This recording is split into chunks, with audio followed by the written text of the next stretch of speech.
Hey you guys, it's Peter, and welcome to my channel, Peterisms, where I tell stories of my life and just little things that I have learned as I have grown into the person that I am today.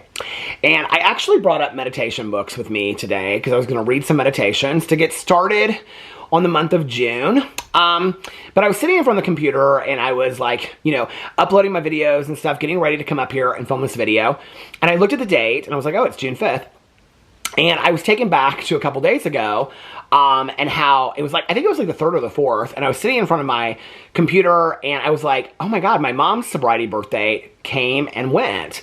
So my mom's sobriety birthday was June 2nd of 1995, and I was thinking about it the other day. I thought about it before June 2nd came up, and then June 2nd came and went, and I kind of forgot about it, and then I was sitting there, I was like, oh my gosh, my mom's sobriety birthday came and went, And it's interesting, being sober and the celebration of birthdays. This month, I'm going to be 53 years old. 2 years older than my mother was when she got sober. My mom got sober at 51 and a half years old. I got sober at 22 and a half years old. Had my mother she had lived and she was still sober, my mother would have just celebrated 30 years sober. And I say this a lot, that besides my birth and my life, the greatest gift my mom ever gave me was sobriety. And so, it's interesting, this whole idea of birthdays, because I think when you get sober and you've been sober for a while, birthdays kind of take on a different meaning, and it's interesting because people ask me a lot, that are not in sobriety. They'll say, I want to wish my partner or my friend, I want to, commemorate their sobriety birthday, but do I say happy birthday? Do I say happy anniversary? Do I say congratulations? I think any of it goes. I think any positive acknowledgement of a milestone is important. I don't take any offense to somebody saying happy anniversary to me or happy birthday. Both are said in recovery. I mean, I don't know. I don't know what other people would say. I'm just, whenever I share about my recovery experience, it's just my experience. There's millions of experiences out there.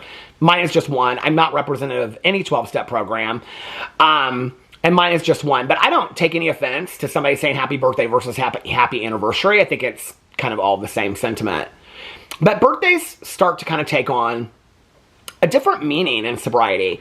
And I don't know if you've ever heard this before. If you're sober, you probably have. If you're not, then maybe not.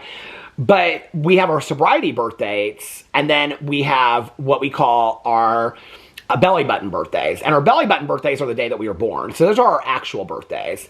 And then our sobriety birthdays are the days that we got sober. And for me, I almost kind of see it as a rebirth, if you want to know the truth. I almost kind of see it as, the day that my life almost kind of started over, or, my life was, it's before I got sober and after I got sober is really kind of how I've seen my life. And so they're big deals. They really are, and I almost get more excited today about my sobriety birthday than I do about my birthday. Now, for those of you that do not know and haven't heard me talk about this on my vlog and other videos, I am not somebody that loves a big production on my birthday. My husband, he loves a big production on his birthday. He's got, his birthday is a week before mine, and he's got dinners planned with the family, dinners planned with a certain group of friends, dinners planned with another. He's got 3 or 4 dinners. He's like, well, what do you want to do for your birthday? I was like, I don't need a big production, We usually go on a trip or something, or, I used to back in the day, I loved to go see 2 movies, and in between we would go to Steak and Shake and I'd get a grilled cheese or whatever. I've never loved big celebrations around birthdays. Even when I was a kid, I did not like being, I think it's probably interesting that I make YouTube videos, but I'm not it's one thing to talk to a camera. I don't like being the center of attention. I just don't. It makes me very nervous. It's probably a side effect of my social anxiety and also being bullied. I also had one birthday party where, it's kind of a funny story, but I had one birthday party that just did not go well. I don't even know how old I was, but I was sitting in a circle of these kids. I can remember we were on the porch of my house, and I remember, my mom said something stand up so you can get another present or whatever. And my grandma every year, my mom's mom, would always get, for Caroline's birthday and for my birthday or Christmas or whatever, she worked at this place called the athletic department. And so she would get us those matching tracksuits, those Adidas tracksuits. And I can remember I had a white one on. And I loved the white ones and the light blue ones. And so when I stood up, somebody de-pantsed me. I was probably 8 years old at this time. And I just was so humiliated. I went upstairs. I refused to come down. And that was really kind of the last year that I ever had a birthday party. I never wanted to again. The other thing that's interesting to me, and I say this a lot, when I get cameos for my birthday, for people's birthdays, is that it's surreal to me that 40 years later that I get, people pay me money to give birthday messages to their loved ones or to themselves. Sometimes they just get them from themselves. When 40 plus years ago, I can remember walking into school on a Monday and people would talk about, you know, Johnny or Susie's birthday party that weekend at the roller rink or the ice stadium and how much fun they had. And I can remember thinking to myself, now imagine this, okay? You're talking 6, 7, 8, 9, 10 years old. I can remember thinking to myself, well, I don't know why I wasn't invited. I don't understand. Like, what's wrong with me? I didn't understand that. I didn't get, you know, that they saw me as different because I was more effeminate, or I don't know. I just didn't get it. I didn't really understand why I was never invited to birthday parties, but I wasn't. And many times, the majority of the class would be invited, and I never was. Through the years, I had a few friends that I went to some birthday parties, but by and large, I really wasn't invited to birthday parties unless they were like kids, and this is not a sob story, it's just a full circle moment for me that people now want me to say happy birthday to them when 40 some years ago, nobody even really wanted me at their birthday, you know? I went to birthday parties of like family, friends, kids and stuff like that, but very few friends did I ever go to birthdays. And after that, I remember I started doing different stuff with my, you know, because my parents were separated for each birthday. Like with my mom, I would always do like a birthday cake and something special. My mom and I would get Chinese food a lot, or she would make me my favorite, which was chicken curry, this casserole. And there was lots of summers that I loved ice cream cakes from Baskin Robbins, and I would always get like a bubblegum cake, or I love the bubblegum cake. I love mint chocolate chip and stuff like that. And I can remember one year I took tennis extensively when I was growing up, and I did these tennis camps in the summer. And I can remember coming home, and it was my birthday, and my dad, and I can't remember how old I would have been at the time. My dad was out of town, and so my mom was like, well, what do you want to do for your birthday? And she's like, I haven't really gotten you anything because you didn't ask. I think it was like 11 or 12. And she was like, you haven't even asked for anything for your birthday this year? And she's like, what do you want? And I remember I said to her, it was so weird because we were like my dad had them, but my mom, like, she never had cable until later in life. And we didn't have a VCR. And I was like, I want to get a VCR. And she was like, oh, okay, well, let's go do that. And I remember we went to H.H. Gregg in Indianapolis, and we bought this VCR.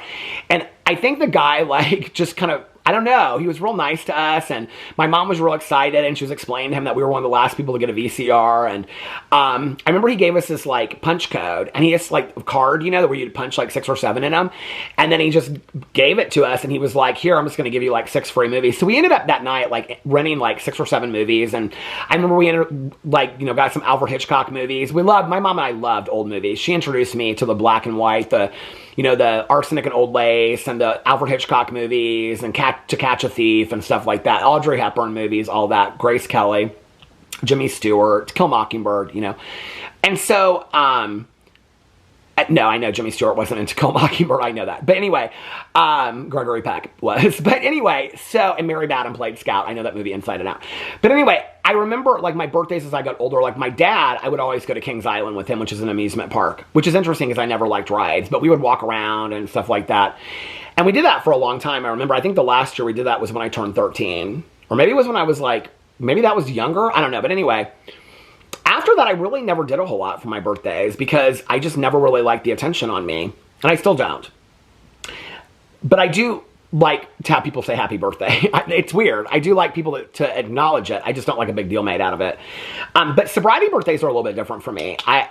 Sobriety birthdays are kind of like this moment in time because birthdays, it's like, I didn't really feel like I did anything except for that I was just born.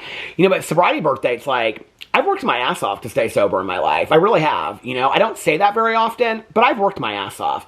I worked my ass off in early sobriety to get one day at a time. You know, and I said this recently, and somebody kind of like clung to it, and I was like, I didn't really realize, I'm sure I heard it somewhere, I'm sure it's not original, but that I could accomplish anything one day at a time. And getting sober taught me that I could accomplish anything one day at a time. And I am very, very proud of my sobriety. It's the proudest thing that I have ever done in my entire life. It's the thing that I am the most proudest of in my entire life. And I don't do it for anybody else. I do it for me. Yeah, other people around me are positively affected by my sobriety, but I do it for me. And I just, you know, so every year on my sobriety birthday, I have kind of like a ritual of things I do. You know, I go to a meeting, obviously, and with my sponsor and get a coin and all that kind of stuff. But then, you know, usually go out to dinner with my sponsor and some other people. My best friend, Tawny Jean, we have like little things we do for each other's birthdays. But, you know, and my mom used to always give me like a meditation book and a plant on my birthday. She used to always do that. like a daily affirmation book. It's probably one of the reasons why I love them so much today. But I always, like, I listen to, like, a speaker lead, which is where somebody tells their story. I'll just find one that I've never heard before online, and I'll listen to one. I usually like to watch, like, a recovery movie or something, around that time, like 25, like, days or whatever, 28 days, or clean and sober, just to kind of remind me where I came from. But then I always make, because my birthday's in December 17th. So I always make a list before, like, the new year. I used to do it on the New Year's and make intentions and goals and things like that. But now I do it usually on my sobriety birthday of what do I want to accomplish in the next year? What do I want the next year to look like? And not just like, I want to lose so many pounds, but what do I want to focus on? And then I carry that from the 17th through the 31st. And I plan it so that going into the new year, those are my intentions. And this year, my intentions were to, like, live in the moment. That was 2024. But this year, live in the moment, and in the present moment, ask myself, are you living your best life? And then also, this has been so pivotal to me this year. My other goal this year was to ask myself, where are you putting your energy? Where are you putting your positive energy? Where are you putting your negative energy? What are you worried about? What are you consumed with? What are you allowing to labor your mind? What are you allowing to stress you out? And really being intentional and thinking those things through, because in my life, I have given so much time and attention to things that did not deserve my time and attention, and I wasted time, and I'm not willing to do that anymore. So those are kind of the goals I come up with every year. And this was not the video that I was going to make talking about me. I was going to actually talk about my mom. But, I was thinking a lot about, like, wondering, I think my mom would be so proud of herself. She was so proud of every day that she had, let alone every year. My mom was a living example of what recovery looked like. My mom was somebody that taught me very early on. My friend Tanya says it to me all the time. But my mom was somebody that said to me very early on that recovery is a gift and not everybody gets it. And that not everybody is even introduced to it. That addicts and alcoholics die every single day without being introduced to 12-step programs, treatment programs, MAT programs, therapy, God, whatever. And addicts and alcoholics die every day, which is why we say a prayer for the still suffering alcoholic and addict. My mom, I think, she would be so proud of herself, but I think she also would think, what a moment. Like, what a cool moment. And she would have been 81 celebrating 30 years. I think it's also important for me to note that my mother was sober when she passed away. She was a month shy of 13 years. And her sponsor said to me, like, do you want a 13-year coin? I said, no. My mom didn't believe in borrowing time, as you know. And she's like, I know, but I thought you might just want to have it. I had it ready to give to her on her birthday. And I said, no. I said she didn't believe in borrowing time. What she had was what she had. And if she had one day, she had one day. And if she had, 30 years, she had 30 years. I think, looking back, my mom taught me so much about recovery, and she got sober 6 months after I did. And I think we were able to have, for the first time in our lives, an adult relationship that we had never been able to have before. And I grew up feeling like I had to take care of my mom a lot and worried about my mom a lot. And then when she got sober, I no longer had to do that. Yeah, I still worried about my mom. I still took care of her. I was still, but I didn't feel like on the level that I had to before, And she gave that to me. She took that away from me having to worry and be afraid of her. But I also think that my mom would think it was just a really cool moment, that, like, wow, like 30 years. In the last couple of years, I've had two sponsors that have passed away, past sponsors of mine that were both sober. One passed 30 years and one passed 40 years. My mom passed with almost like 12 years and 11 months sober. And I think it's important to note that there are a lot of people out there that are addicts and alcoholics that get sober and they die sober and they live sober lives. I talk on all of my channels a lot about drugs and alcohol are killing people every day, and that is true. But I think it's also important to note there are a lot of people that get sober and stay sober and live amazing lives. And really what I wanted to talk about in this video was I don't ever want anybody to give up hope. I share my story of my mom a lot on camera and off camera because today it's not so bizarre that a 51-year-old might get sober. But when my mom got sober, there weren't a lot of 51-year-olds getting sober, and there weren't a lot of 22-year-olds getting sober. There were a lot of 30 and 40-year-olds getting sober. My mom almost felt like she was too old. Like, what's the point? I might as well just drink myself until I'm done. And when she got sober, there were a lot of people that were older than her that had been sober for a while, but not a lot of people that were getting sober at 51. Today, I know 60, 70, and 80-year-olds that are getting sober. So it's never too late. I also know that my mother was the woman that I never believed, and this is the important part of this video, I never believed that she would ever get sober. Never. Never. I never thought that she would get sober by way of a 12-step program. I never thought she'd stop drinking. I never thought that our relationship would change positively, I had kind of given up hope, in all honesty. And, you know, when I got sober, my counselor in treatment said, you have to cut off all contact with people that continue to use, because if you go around a barbershop long enough, you're going to get your hair cut. And if those people are triggers for you, then you're going to use. And one of those people that I had to call in treatment and tell that to was my mother. She did not take it well. She did not take it well at all. And I just shared this in my vlog the other night, that like in the first 6 months that I got sober before my mom did, and I was sharing, I think this is what I was talking about the other night in my vlog.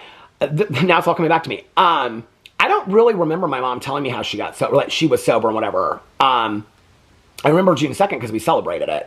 But I don't really remember her like calling me and saying, oh, I'm sober now or whatever. I do remember that it was following my uncle having a heart attack, my cousin Caroline's dad. And my mom said, if I live another 10 days or 10 years, I want the quality of my life to improve. Her getting sober had absolutely nothing to do with me getting sober. It had absolutely nothing to do with me setting limits and boundaries. And in fact, in that 6 months after I got sober, I saw my mother very little. And that wasn't even enough for her not to want to get sober. It took my uncle having a heart attack and my mom being like, because she always said we're on borrowed time, you know? And it took my mom being like, well, we're on borrowed time and I don't want my borrowed time to be ruined in a drunken stupor anymore. And she was like, something's got to change. I want to enjoy my life and I'm muting my existence.